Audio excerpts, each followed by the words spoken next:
وهذا هو فجر العيد. كل عام وانتم بخير.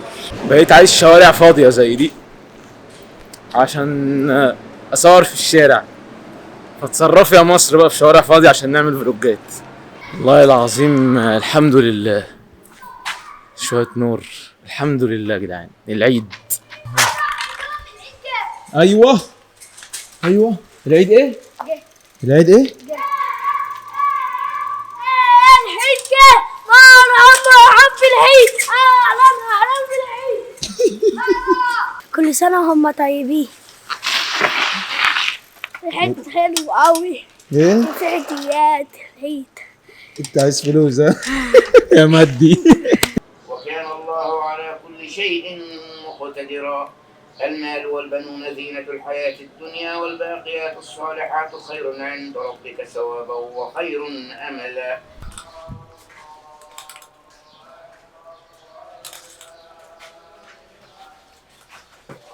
كل سنة وانتم طيبين.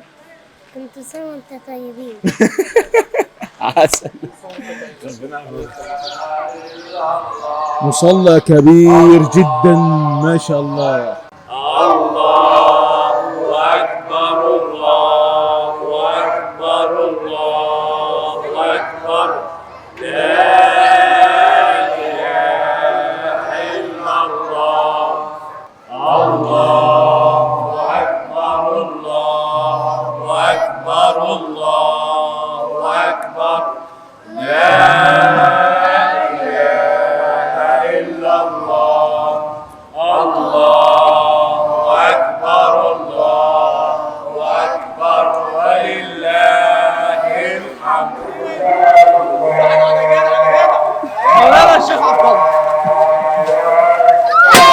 خش خش خش خش.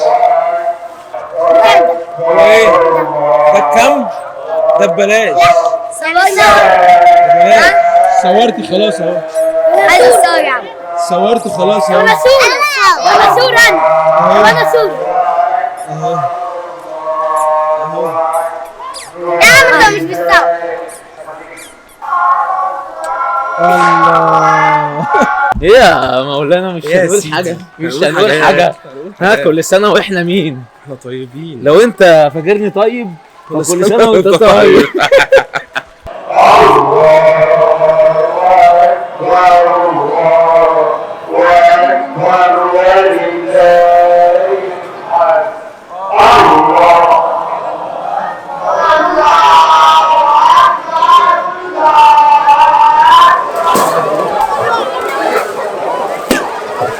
هاري بوتر الهرم ده اخوه.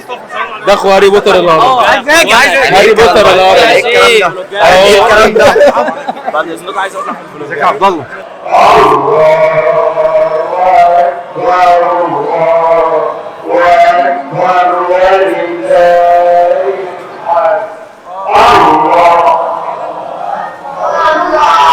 فكير عبد المجيد. الشباب دي عايزه تطلع في الفلوس. فين يا باشا؟ تطلع يا باشا. ازيك يا باشا؟ ازيك يا باشا؟ ازيك يا باشا؟ ازيك لك على فكره فولو وسبسكرايب وكل حاجه. بتتكلم بجد؟ كل حاجه يا عم. ده احنا لينا الشرف يا جدعان. مبسوطين جدا ان احنا شفناك. الله يحفظك يا عمر. اخويا عبد الله وصيه. اخويا عبد الله وصيه. يلا فولو ولايك سرقت منه الكاميرا. سرقت الكاميرا من عبد الله وصيه. 2000 years later. انا سرقت الكاميرا من عبد الله وصيه. سرقنا الكاميرا بتاعت عبد الله وسيه. الراجل ده صاحب فضل يا جماعه علينا. الراجل ده انا صاحب فضل اكبر. ده جاحد ده. يلا مصطفى السعيد. يلا مصطفى السعيد. يا جماعه حد عنده حاجه عربيه في الشيخ زايد؟ اي مشكله في عربيه في الشيخ زايد؟ اسمه ايه؟ طوكيو دريفت. طوكيو دريفت. اعلان غير ممول. استنى بس الحته دي مش كامله بس بعد اذنك. جزاك الله خير. مش عارف. يلا يا ابني. اسال الناس دي ريت ماي سؤال. اوتفيت. ايه؟ ريت ماي اوتفيت. لا بس اقول لك على الناس اللي هنا دي معظمها شيوخ وبتاع. ايوه ننزل الاوتفيت. جزاك الله خير. وانت طيب. يلا مش هنعمل سبسكرايب هيزعل يا جماعه. فين مش عايز يفتح والله اهو. انا ما بسيرش والله. انت بتكتب يا اخي صح والله العظيم. اهو. هذا ولي الله، مشايخ مسمينه كده، راجل محترم ما يعرفش حاجه في الدنيا غير الازهر والمتون والقران، ما عنده حاجات تانية ما فيش. راجل سالك. ايه؟ صح زي ما الراجل الطب ده راجل سالك. بس انا عايز اسلك زوري دلوقتي، عايز اسلك زوري دلوقتي. انت بتعمل كده ليه يا اسطى؟ واهم حاجه رمضان كريم انت ما خدتش راجل المهم زوري يسلك عشان خطبه الجمعه. تاني راجل شايفين سودا ابيض. الفرح بالعيد ده سنه والله سنه. ففي حد يقول لك ايه؟ يقول لك يا انا العيد بتاعي كل سنه زي ما هو، ما فيش كده، مش حاسس بطعم العيد ومش عارف ايه. الحمد لله ان هو زي ما هو، يعني نعم الله يعني موجوده في حياتك زي ما هي. بس احنا عشان ايه؟ يعني احنا دايما بنشوف اللي مش معانا، فما فيش جديد فما بعدش جديد. طب والقديم ده اصلا اللي انا يعني ان انا تبقى في نعم ثابته في حياتي والفتها، ده نعمه كبيره جدا. فالحمد لله على اهلنا، والحمد لله على الناس اللي حوالينا، والحمد لله اللي انت اصلا لسه بصحتك في العيد ده، الحمد لله ان انت كويس، الحمد لله ان انت ما اصبتش بشيء، الحمد لله على كل حاجه حواليك في العيد. مش لازم يعني مش عارف احنا عايزين يحصل ايه فنحس ان العيد بقى وحسنا بالعيد والعيد بقى جديد بقى يحصل ايه. ده اساسا انت ممكن يبقى في قلبك كده شويه مشاعر لرمضان وفراق رمضان، تحس ان العيد يجي فتمام. هو لو ما كانش فيه الفرحه دي انت كنت تفضل زعلان وحاسس ان انت مقصر. حاجه مهمه بقى، مهمه جدا، اوعى تكون خارج من رمضان وحاسس ان انت ما اتغفرش ليك، لان هو ربنا سبحانه وتعالى يعني رحيم كبير واسع.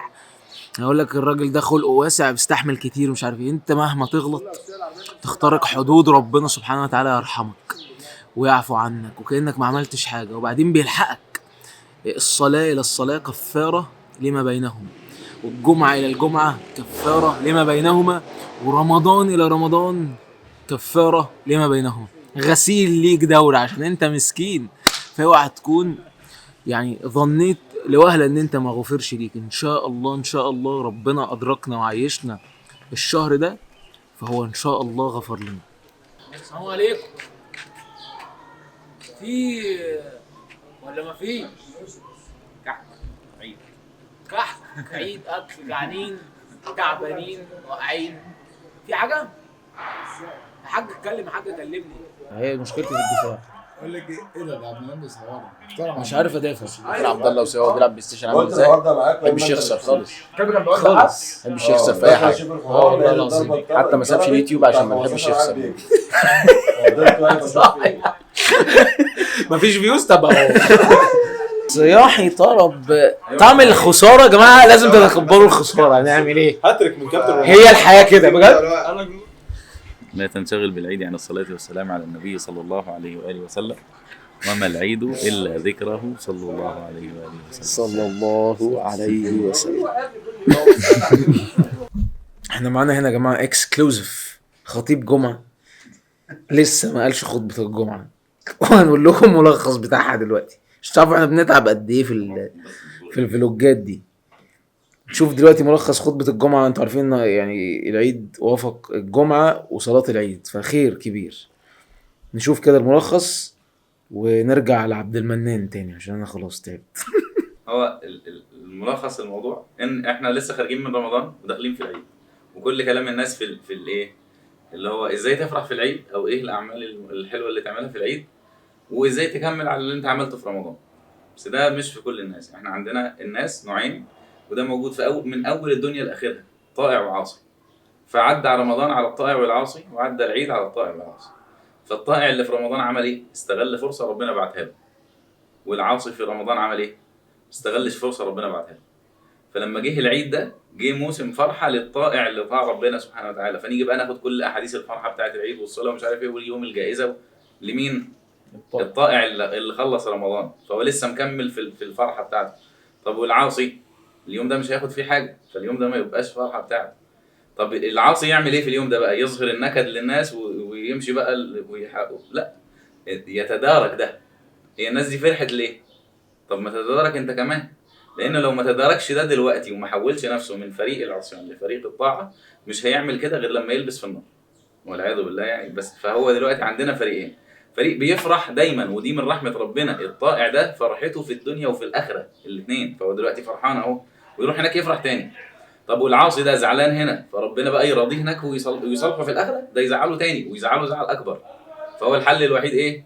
انه يتدارك في الدنيا دي قبل ما يجي امر ربنا سبحانه وتعالى. وده ياخدنا النقطة، عارفين البلوت تويست ده ياخدنا النقطة عارف الحتة دي تفهمش ليه لازم، بس فاهم ما ممكن اكمل عادي، بس ده ياخدنا النقطة لازم تعمل ترانزيشن على حاجة مهمة جدا كان بيقولها عبد المنان. الطاعة والعصيان ايه غالب السبب ايه؟ بس هو عبد المنان كان لسه بيقول لي حاجة حلوة قوي هاخدها منه تاني دلوقتي، الصحبة. كان عبد الله بيقول يعني الناس ما بتفرحش في العيد ولا المناسبات وبتاع، واغلبيه الايام بتبقى مش لطيفه يعني.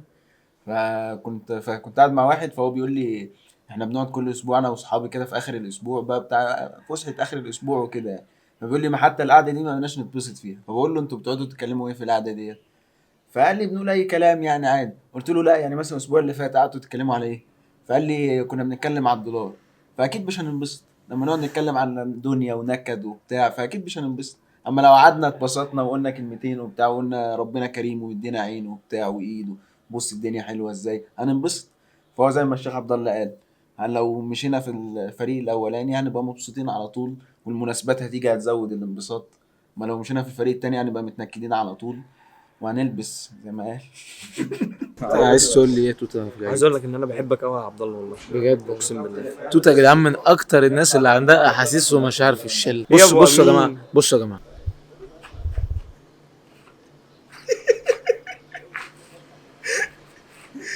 ده التهاب مزمن، التهاب مزمن. قول يا قمر بسم قول. الله والحمد لله والصلاة والسلام على رسول الله صلى الله عليه وسلم. يعني كل عام وانتم بخير وتقبل الله منا ومنكم صالح الاعمال ان شاء الله، وربنا يهدي علينا رمضان تاني ان شاء الله. يعني ما يحرمناش من الخير اللي كنا فيه دوت، ولكن زي الخير ده يستمر يبقى كده حتى نلقى الله سبحانه وتعالى. وزي الواحد يبقى فرحان بالاعمال اللي هي بتغذي الروح، مش فرحان بغذاء البدن.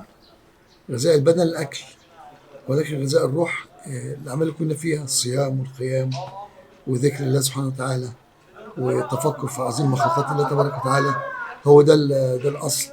لذلك الروح لما تكون مستريحه مش مشكله خالص. ممكن الواحد يكون اكل وشبعان ولكن مش مبسوط ومزاجه مش رايق وحاسس ان هو مخنوق وحاسس ان هو تعبان وحاسس ان هو مش فاضي وحاسس ان هو مش رايق، من انه واكل كويس وشارب كويس وقاعد يتفرج على التلفزيون كويس وقاعد لعب كويس، قاعد عمل كل حاجه كويس، بس جوه مش مبسوط ومعاه كل حاجه، ممكن معاه اسباب الدنيا كلها كان بس مش مبسوط. ولكن بغذاء الروح يقعد في جلسه بسيطه خالص شكلها بسيط خالص كده، يوم يقول لك انا قايم مبسوط قوي. طب قايم مبسوط ليه؟ مش عارف والله، كان كلام حلو قوي. طب قال ايه الشيخ؟ والله مش عارف، بس انا قايم مبسوط، قايم فرحان مستريح نفسيا قوي مطمن جدا. ايه ده اللي حصل؟ حصل غذاء الروح. وربنا قال كده يعني الروح ده من امر الله سبحانه وتعالى، امر الله سبحانه وتعالى في الروح ديت. فازاي كمان الواحد يكون مبسوط وفرحان كده كل ما ينافس طاعه ربنا سبحانه وتعالى. فما يجيش واحد يقول لك انا مخنوق انا تعبان انا متضايق وانت معاك القران. طب ازاي؟ تيجي ازاي ديت يعني هو نزل من القران ما هو شفاء ورحمه للمؤمنين. يبقى ربنا عايز يقول شفاء من اي حاجه، وانا اقول انا مخنوق ومتضايق يبقى عندي مشكله. ايه المشكله بقى؟ الصحبه. لو في صحبه طيبه وصحبه جميله ايه اللي يحصل فيها ديت؟ بنسبه 100% الصحبه دي تعني ان انا قريب من ربنا سبحانه وتعالى، ولو انا قريب من ربنا عز وجل خلاص انا مبسوط جدا ومزقط حتى ما اي حاجه خالص. فالصحبه مهمه جدا جدا جدا. وكل سنه وانتم طيبين. واللي يكون متضايق يشوف كان قاعد مع مين. مش عايز نطول اكتر من كده في الفيديو عشان احتمال ان شاء الله العيد ده يعني يبقى كل يوم فيديو، احتمال على حسب بقى نشوف بقى ايه، والله على حسب هنشوف التفاعل على الفيديو ده يبقى عامل ازاي. افرحوا بالعيد وربنا يا رب يعني ربنا مدينا فرصة، احنا في مدة التأجيل فنفرح طبعا. واللي حاسس ان هو مش مبسوط قوي يعني هات العيدية وما عليك انا هفرحك انا بطريقتي، بس هات العيدية. يلا السلام عليكم، كل سنة طيبين. فلوس ابعتوا عيديات انزل لكم فيديوهات. سلام. ما تنساش ان غالب مشاعرك مرتبط بالبيئة اللي انت مقيم فيها ومرتبط بالكلام اللي انت دايما بتسمعه، فعلى حسب هيكون اكيد انت فهمتني. سورة البقرة بقراها كل يوم، فكرني انا ايه بختم القرآن كل يوم، ليه يعني؟ لازم تقراه كل يوم؟ لا لازم اقراها كل يوم. بجد والله؟ بجد. ما شاء الله. يحسبها لنا جزئين وجزء ثاني يبقوا 3، يبقوا ربنا بس من كرمه ويحسبها لنا 3 اجزاء. اللهم بارك. يعني انت دلوقتي بتقرا البقره كل يوم من زمان، ده لازم عندك؟ البقرة دي كل يوم دي مقدسة بأمر الله، اقراها ايه كل يوم. خلينا جزئين بس وجزء رسمي. الله. يبقوا 3، مش يحسبهم ربنا 3 طبعا. زي ما يسأل الشيخ عبد الله يعني. طبعا. خلاص يبقوا ايه؟ ربك كريم. 3 الحمد لله. بس انت يعني البقره دي عندك من زمان؟ انا على طول دي بقرة لازم تتقرا كل يوم. اللهم والجزء ده رسمي يتقرا كل يوم. الله. يبقوا دول 2 اللي هي 2 وزياده، خليك في 2 بس. والجزء اللي هو ماشي على طول ده يبقوا 3، يبقوا كويسين في الشهر 3 زي الفل. ده في اليوم مش في الشهر. اللهم بارك. ادعي لنا بقى يا عم جمال. ربنا يصلح لك الحال. بالله عليك لا تدعي لي. ربنا يصلح لك الحال. بالله. انت عارف لما ربنا يصلح حال واحد ده اهم حاجه صلاحيه الحال دي. كلها هيبقى ميسر قدامك. يا رب. يستوي بالحال لما يصلح. الله يحفظك يا سيدي. جزاك الله عني خير. امسك جنب. زي واحد يقول ادعي لي، يقول لي ربنا يثبتك عنده السؤال. جه تاني قال له ادعي لي، قلت له كل مره تقول لي ربنا يثبتك عنده السؤال، وانت عاوز ايه تاني؟ قلت له كل ما اقول لك ادعي لي تقول لي ربنا يثبتنا عند السؤال. الله. المغفل ده، وانت لما ربنا يثبتك عند السؤال عاوز ايه تاني؟ تبقى نجحت خلاص، كل العقبات انتهت قدامك. الله. ما فيش غير الدعوه دي، كل ما يقول لك تقول لي ربنا يثبتك عند السؤال، ودي قليله. والله مش قليل. جزاك الله خير يا حبيب قلبي. عم جمال ده خادم المسجد، بيقول لي من زمان انا البقره دي لازم كل يوم. تخيلوا ده راجل بسيط جدا، اشعث اغبر، لو اقسم على الله لا بره، ده ظني ولا ازكي على الله. عشان كده دايما بقول له يعني يدعي لي. بقرة كل يوم شيء مقدس. عقيدة الناس دي فطرتهم